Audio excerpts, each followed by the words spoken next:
ربي أعوذ بك من همزات الشياطين وأعوذ بك ربي أن يحضرون ربي اشرح لي صدري ويسر لي أمري واحلل عقدة من لساني يفقهوا قولي ربي زدني علما ربي زدني علما বিসমিল্লাহির রহমানির রহিম। দয়াময় পরম দয়ালু আল্লাহর নামে শুরু করছি। প্রশংসা সেই মহান প্রতিপালক আল্লাহর, যিনি আসমান থেকে বাড়ি বর্ষণ করেন, অতঃপর ভূমিকে উজ্জীবিত করেন, উদ্গত করেন নয়নাভিরাম সব উদ্ভিদ, যাহা দ্বারা তিনি মানুষকে এবং সমস্ত প্রাণীকুলকে রিজিক দিয়ে থাকেন। সেই মহান স্রষ্টার নামেই শুরু করছি আজকের আলোচনা। আলোচনার শুরু থেকেই যারা এই ভিডিওটি দেখবেন এবং শুনবেন, সকলের প্রতি আমার ঐশী বাণী সহ স্বর্গীয় সালাম, আসসালামু আলাইকুম। তো বন্ধুগণ, আমি ক্রমাগতভাবে কোরআনের 2 নম্বর সূরা বাকারার প্রত্যেকটি আয়াত নিয়ে গঠিতমূলক আলোচনা করে যাচ্ছি। তো আপনারা যারা আমার এই ভিডিওগুলি দেখেন এবং শোনেন, সকলে আমার চ্যানেলটি সাবস্ক্রাইব করবেন এবং আমার চ্যানেলটি লাইক করবেন এবং শেয়ার করবেন, যাতে আমি উৎসাহ পাই এবং আরও বেশি বেশি কোরআনের আলোচনা করতে পারি। তো বন্ধুগণ, আর কথা না বাড়িয়ে চলে যাচ্ছি আলোচনার টপিকে। আজকে যে বিষয়টি নিয়ে আমি আলোচনা করব সেটি হলো 2 নম্বর সূরা বাকারার 35 নম্বর আয়াত এবং 36 নম্বর আয়াত।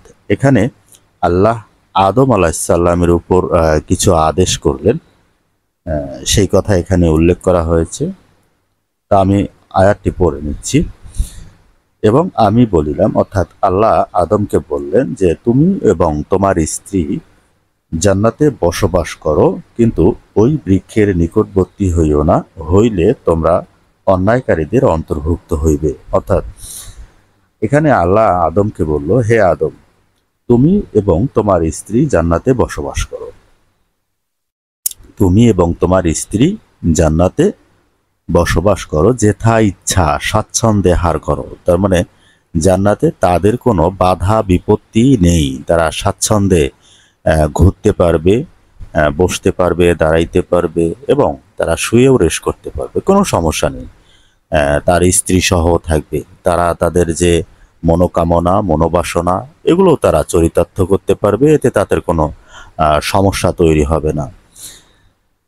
তো স্বাচ্ছন্দ্যে তাহারা আহারও করতে পারবে, তার মানে এখানে তারা যত খাবার আছে, ফলমূল আছে, সব তারা স্বাচ্ছন্দ্যে গ্রহণ করতে পারবে। এখানে তাদের কোনো বাধা নিষেধ থাকবে না যে ফল খাওয়া যাবে না ও ফল খাওয়া যাবে না, এরকম থাকবে না। এরপরে পৃথিবীতে আমরা যেরকম ফলগুলো খাচ্ছি বা খাবার খাচ্ছি, তরকারি খাচ্ছি, এগুলো তো বিভিন্ন কেমিক্যাল, ফরমালিন এবং অন্যান্য রাসায়নিক যে পদার্থ এগুলো থাকে, ক্ষতিকর ব্যাকটেরিয়া, ক্ষতিকর পদার্থ। তো জান্নাতে আসলে এই খাবারগুলোর মধ্যে কোনো ব্যাকটেরিয়া থাকবে না, কোনো ক্ষতিকারক কিছু থাকবে না। সেখানে আপনি স্বাচ্ছন্দ্যে সব কিছুই খেতে পারবেন, আহার করতে পারবেন, এতে আপনার কোনো সমস্যা হবে না। এই কথাই আল্লাহ আদম এবং হাওয়াকে বলছে। তো এরপরে কিন্তু ওই বৃক্ষের নিকটবর্তী হইও না, অর্থ মানে আল্লাহ আদম আলাইহিস সালাম এবং তার স্ত্রীকে বলল যে তোমরা এখানে স্বাচ্ছন্দ্যে আহার করো, ঘোরো ফেরো, খাও দাও, সমস্ত কিছু করতে পারবে, তার মানে তোমাদের কোনো বাধা থাকবে না। তবে একটাই শুধু বাধা, সেটা হলো বৃক্ষের নিকটবর্তী হওয়া যাবে না, মানে একটা অভিশপ্ত বৃক্ষের নিকটবর্তী হওয়া যাবে না। একটা সীমানা নির্ধারণ করে দিলেন যে ওখানে যাওয়া যাবে না। তার মানে তোমরা বাংলাদেশের সব জায়গায় ঘুরতে পারবে, তার মানে একটা গ্রামে তোমরা ঢুকতে পারবে না। এই 68,000 গ্রাম বাংলার মধ্যে তোমরা একটা গ্রামে ঢুকতে পারবে না, আর সবগুলোতেই তোমরা যেতে পারবে। মূলত এটাই আল্লাহর ছিল একটা নিষেধ, তাকে পরীক্ষা করার জন্য, যে আসলে তাকে এত সুখ স্বাচ্ছন্দ্য দেয়া হলো, আসলে তিনি এগুলো দিয়ে দেখি আল্লাহর এই নিষেধটা তিনি গ্রহণ করে না অমান্য করে। এই ব্যাপারেই আদমকে পরীক্ষা করা হলো। শুরু হলো আদম এবং হাওয়ার পরীক্ষা। তো এরপরে তারা যদি ওই বৃক্ষের নিকটবর্তী হয়, সেক্ষেত্রে তারা অন্যায়কারীদের অন্তর্ভুক্ত হবে। তার মানে তারা আইন অমান্যকারী হবে, আল্লাহর নির্দেশ অমান্যকারী হবে। এই কথাই আল্লাহ এখানে স্পষ্টভাবে বললেন। এরপরে ৩৬ নম্বর আয়াতে বললেন যে কিন্তু শয়তান উহা হইতে তাহাদের পদাঙ্খলন ঘটাইল। শয়তান উহা হইতে তাহাদের পদাঙ্খলন ঘটাইল এবং তাহারা সেখানে ছিল, সেখান হইতে তাহাদেরকে বহিষ্কার করিল। অর্থাৎ শয়তান তাদেরকে সেই বৃক্ষের নিকটবর্তী হইতে বাধ্য করিল। তারা তাকে বলল যে আল্লাহ তোমাদেরকে যে গাছের নিকটবর্তী হইতে নিষেধ করছে, আসলে তোমরা ওই গাছের নিকটবর্তী যদি হও সেক্ষেত্রে তোমরা অমর হবে, চিরস্থায়ী হবে এখানে, এই কারণে আল্লাহ তোমাদেরকে ওই গাছের নিকটবর্তী হইতে নিষেধ করছে। আসলে এখানে আজকে প্রচলিত সমাজের যে একটা কথা যে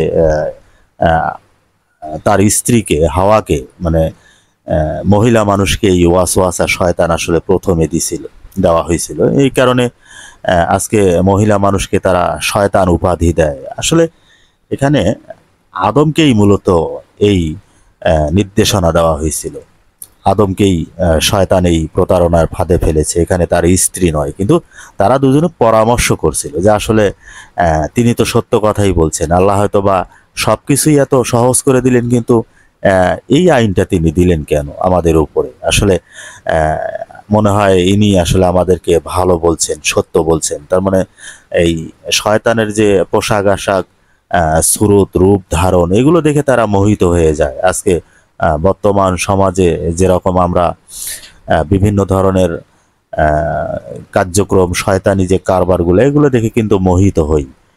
যেরকম খেলাধুলা, রং তামাশা, ক্রিয়া কৌতুক, খারাপ কথার প্রচলন, এগুলো কিন্তু আমরা মোবাইল, এগুলোতে আমরা মোহিত হই। ঠিক এরকমই দুজনেই মোটামুটিভাবেই এই শয়তানের প্রলোভনে মোহিত হলেন এবং তারা সেই গাছের নিকটবর্তী হলেন এবং তারা সেখানে ছিল, সেখান হইতে তাহাদেরকে বহিষ্কার করিল। অর্থাৎ জান্নাত থেকে তাদেরকে বহিষ্কার করা হলো। তো আমি বলিলাম তোমরা একে অন্যের শত্রু রূপে নামিয়া যাও। অর্থাৎ এখানেই শয়তান আল্লাহর নির্ধারিত আইন, নির্ধারিত সীমা এটা অতিক্রম করে ফেললো, তার নিষেধাজ্ঞা অমান্য করলো এবং তারা সেখান থেকে বহিষ্কৃত হলো। আল্লাহ তাদেরকে বহিষ্কার করে দিলেন। তোমরা একে অন্যের শত্রু রূপে নামিয়া যাও। অর্থাৎ শয়তান এবং আদম তার স্ত্রী, এই তিনজন মিলেই মূলত পৃথিবীর সর্বপ্রথম যে মানুষ সৃষ্টির সূচনা। আসলে পৃথিবীতে তারাই প্রথম আসে। তো তারা কোথায় আসে না আসে এ ব্যাপারেও কিন্তু অনেক মতভেদ আমাদের মধ্যে রয়েছে। আসলে এত মতভেদ আমাদের মধ্যে থাকাটা ঠিক নয়। তারা কোথায় আসছে না আসছে এ ব্যাপারে আল্লাহ আমাদেরকে কিছু বলেননি, বিধায় আমরা ওটা জানারও চেষ্টা করব না, আর ওটা আমাদের জীবনে তেমন একটা গুরুত্বপূর্ণ বিষয় নয়। সেটা সৎকর্মের অন্তর্ভুক্ত নয় বা সেটা অসৎকর্মের অন্তর্ভুক্তও নয়। তো এরপরে তারা পৃথিবীতে নেমে আসলেন একে অন্যের শত্রু রূপে। তার মানে শয়তানকে আমাদেরকে শত্রু রূপে পৃথিবীতে প্রেরণ করা হলো। আমরা যতদিন পৃথিবীতে থাকবো শয়তান আমাদের শত্রু হিসেবেই থাকবে, আমাদেরকে বন্ধু হিসেবে শয়তান গ্রহণ করবে না, এই কথাই আল্লাহ এখানে বললেন। তো এরপরে পৃথিবীতে কিছু কালের জন্য তোমাদের বসবাস ও জীবিকা রহিল। তার মানে পৃথিবীতে আমাদের জন্য কিছু দিনের জন্য বসবাস, অর্থাৎ এখানে অনন্তকাল পৃথিবীতে আমরা কেউ বেঁচে থাকবো না, আর এখানে অনন্তকাল বেঁচে থাকতেও আমরা পারবো না, আমরা অমরও না। এখানে আল্লাহ এখানে কিছু দিনের কথা বলছে। আমরা যদি 18 নম্বর সূরা কাহাফ পড়ি, সেখানে 7 স্লিপারের কথা বলা আছে, অর্থাৎ 7 জন যুবকের ঘুমন্ত কাহিনীর যে উদাহরণ দেওয়া হয়েছে। একটা গুহার মধ্যে তারা ঘুমিয়ে গেছিল। আসলে সেখানে তারা একজন ঘুম থেকে উঠলো এবং তারা একে অন্যকে প্রশ্ন করলো যে আমরা এখানে কতদিন যাবৎ ঘুমায় আছিলাম। তাদের একজন বলল মনে হয় আমরা একদিন বা দিনের কিছু অংশ ঘুমায় আছিলাম। তো পরবর্তীতে আরেকজন বলতেছে যে না, এটা প্রকৃতপক্ষে আল্লাহই ভালো জানে। আসলে পরবর্তীতে আল্লাহ তাদেরকে উত্তর দিয়ে দিলেন যে তোমরা একদিন বা দিনের কিছু অংশ ঘুমাইছিলে। তার মানে তারা বিভিন্ন মতভেদ তৈরি করছিল যে আমরা 7 দিন ঘুমাইছিলাম, 8 দিন ঘুমাইছিলাম, এরকম তারা বলা শুরু করে দিল। তাদের উত্তরে আল্লাহ এই কথাই বললেন যে তোমরা একদিন কিংবা দিনের কিছু অংশ ঘুমাইছিলে। তার মানে পৃথিবীটা আমাদের জন্য এক দিনের কিছু অংশ আমরা অবস্থান করতেছি। এটা খুবই ভাবার ব্যাপার, খুবই চিন্তা করার ব্যাপার। আসলে চিন্তা তারাই করে যারা বুদ্ধিমান এবং জ্ঞানী। আসলে আমাদের চিন্তা শক্তি মূলত এই প্রকৃতির যে নিদর্শন আর পৃথিবীর যে আল্লাহ প্রত্যেকটা কাউমকে কিভাবে ধ্বংস করেছিলেন এর ব্যাপারে আমাদের চিন্তা শক্তি অবশ্যই আসবে যদি আমরা কোরআনটা নিজ ভাষায় বুঝে বুঝে পাঠ করি, তাহলে আমরা এগুলো জানতে পারবো। পৃথিবীতে কিছু কালের জন্য তোমাদের জন্য বসবাস ও জীবিকা রহিল। তার মানে এখানে আমরা বসবাস করতে পারবো, আমরা থাকতে পারবো, থাকার জন্য আমাদের জমিন আল্লাহ সৃষ্টি করে দিয়েছেন। তো এখানে আমরা বসবাসও করতে পারবো এবং এখানে আমাদের জন্য জীবিকা রহিয়াছে।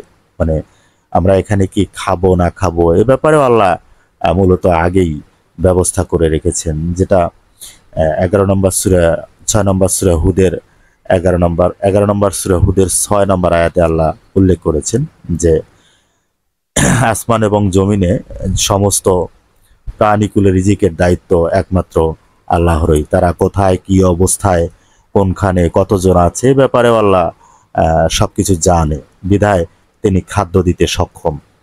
তো আসলে খাদ্যের যে আমাদের চাহিদা বা খাদ্যের যে আমাদের টেনশন, এটি মূলত আমরা আজকে এর উপরেই আমরা খুবই নাস্তানাবুদ হয়ে পড়েছি, বিধায় আমরা কোরআন নিয়ে গবেষণা, আল্লাহর নিদর্শন নিয়ে চিন্তা ভাবনা এগুলো থেকে আমরা মোটামুটিভাবেই বিরত থাকি। কোরআন পড়ার সুযোগ আমরা পাই না, কারণ আমাদের টেনশন যে খাদ্যের চাহিদা পূরণ করতে হবে, তার মানে কাজ করতে হবে।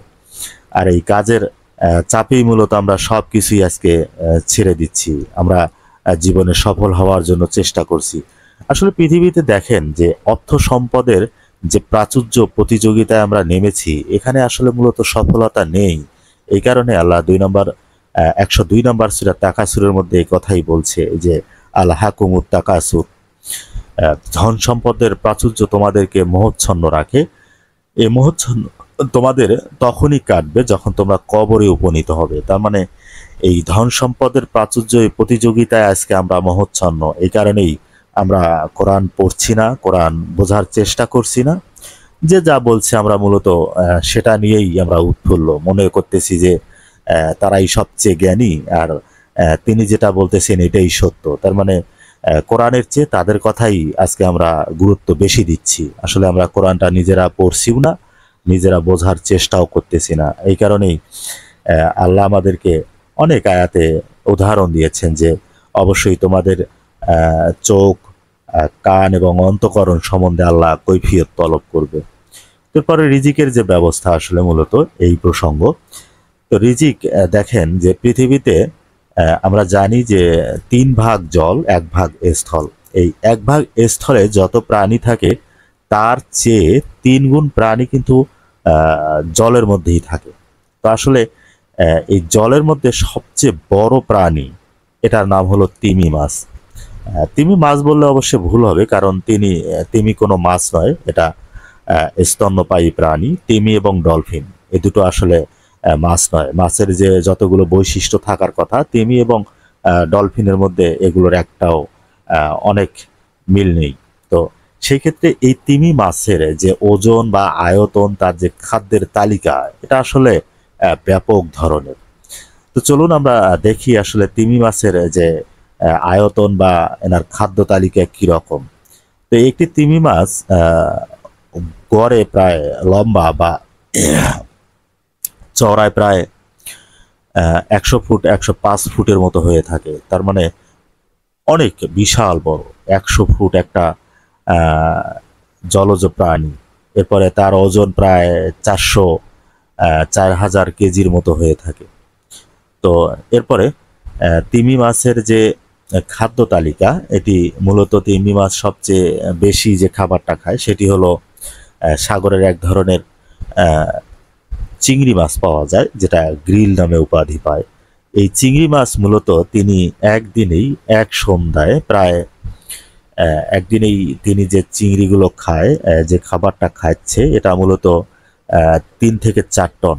আর 1 টন মূলত সমান সমান 1000 কেজি। তাহলে 4000 কেজি মাছ সে প্রতিদিন খাচ্ছে। তাহলে এই 4000 কেজি মাছের দাম, আমরা যদি এই চিংড়ি ছোট মাছগুলো প্রায় 600 থেকে 800 টাকা কেজি দরে হিসাব করি, তাহলে কত কোটি টাকা দাঁড়ায় একটু হিসাব করে দেখেন। আর এই সাগরে শুধু একটি তিমি থাকে না, আটলান্টিক মহাসাগর, ভারত মহাসাগর, এরপরে ভূমধ্য মহাসাগর, অনেক সাগর আছে। তো এই সাগরগুলোতে মূলত তিমি, হাজার হাজার তিমি আছে। এই তিমির খাদ্য আল্লাহ দিচ্ছে। শুধু তিমি নয়, এরকম ডলফিন আছে, হাঙর আছে, শিশু আছে এবং সামুদ্রিক অন্যান্য অনেক মাছ আছে। তাহলে তাদের খাদ্য আল্লাহ দিচ্ছে কিনা? তাদের খাদ্য আল্লাহ ঠিকই দিচ্ছে। তারা কোনোদিন রাস্তায় উঠে আমাদের মতো মিটিং করে নাই যে আমাদের দাবি মানতে হবে, আমাদের দাবি 18 দফা দাবি, আমাদের 14 দফা দাবি, আমাদের 12 দফা দাবি। এগুলো নিয়ে তারা কোনো সরকারের কাছে আসলে আবেদন করেনি। তো আল্লাহই তাদেরকে রিজিক দিচ্ছে, কারণ তারা একনিষ্ঠভাবে আল্লাহর যে নিয়ম নীতি এগুলো মেনে নিচ্ছে। তো আল্লাহর যে নিয়ম নীতি এগুলো যদি আমরাও মেনে নেই, আমরাও ইনশাআল্লাহ শান্তির মধ্যে থাকতে পারবো। কিন্তু আমরা তো নিজেরা কোরআন পড়ি না, কোরআন বুঝি না, কোরআন পড়ার চেষ্টাও করি না। তাহলে আমরা আল্লাহর নিয়ম নীতি জানবো কিভাবে? আল্লাহর নিয়ম নীতি মানবো কিভাবে? আল্লাহর নিয়ম নীতি পালন করব কিভাবে? মানুষকে পালন করার জন্য আবদ্ধ করব কিভাবে? তো বিধায় চলুন আমরা নিজেরা কোরআন পড়ি, কোরআন বুঝি এবং কোরআন মানার চেষ্টা করি। তাহলেই আবারও পৃথিবীতে শান্তি চলে আসবে, আমরা সবাই শান্তিতে থাকতে পারবো। এই প্রত্যাশায় আজকের মতো বিদায়। সবাইকে ধন্যবাদ।